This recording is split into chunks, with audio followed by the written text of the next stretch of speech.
t'explique plus tard c'est quoi être branché sur la bonne fréquence. Mais quand tu mets une énergie, que fait la source de cette énergie qui est Dieu ou l'univers? Elle va répandre en silence, sans état d'âme, sans émotion. Parce que tu as émis une fréquence.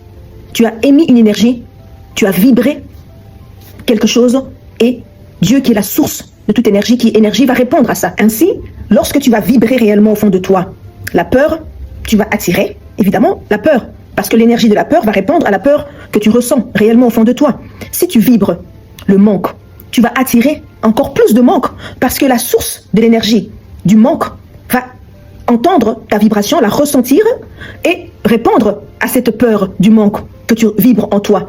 Même si ton manque, ton objectif n'était pas ça, mais le fait de le vibrer comme ça, en ayant peur, en étant dans l'angoisse, peur de manquer, tu vas recevoir plus de manque. Si tu vibres la paix, tu vas activer l'énergie, la fréquence où la paix absolue est liée et elle va te répondre et venir vers toi pour te dire je suis là, se présenter à toi et te combler de sa présence, donc de sa paix et de plus de paix. De même, si tu vibres ou tu as peur, par exemple, de la pauvreté, du manque, eh ben, c'est que tu vas faire résonner la résonance qui sera entendue dans l'univers par Dieu, ce sera un.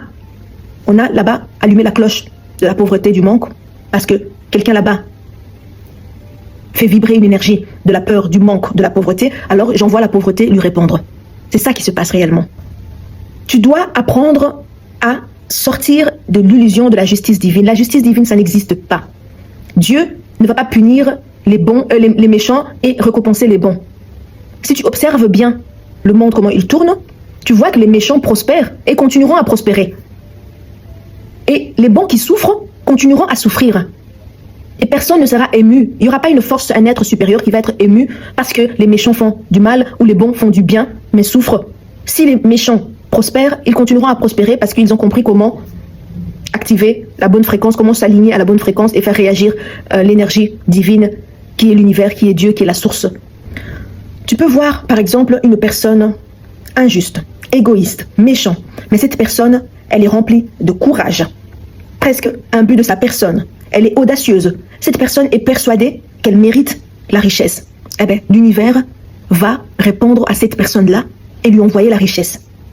Donc, par là, tu comprends que l'univers répond à une vibration, à une énergie, et pas à une éthique, pas à des dogmes religieux, pas à des croyances, des systèmes de croyances que les hommes ont créés eux-mêmes pour s'enfermer eux-mêmes, mentalement, s'enchaîner mentalement. Et l'univers, Dieu n'a rien à voir avec tes systèmes de croyances, les dogmes religieux.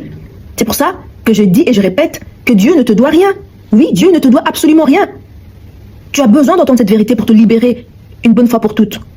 Et tu es libre, encore une fois, de refuser d'entendre cette vérité ou de l'appliquer parce que il y a une seule chose qui est véritable qu'on t'a laissée, c'est la liberté de choisir. Parce que si tu veux la richesse, mais que tu as au fond de toi peur de la pauvreté, tu ressens la crainte du manque, de ne pas avoir assez, de ne pas pouvoir finir la fin du mois, de ne pas savoir payer tes factures, tes dettes et autre chose, si c'est ça qui te panique, qui te stresse dans ton quotidien, ben, il n'y a que ça que tu auras comme réponse, il n'y a que cette énergie.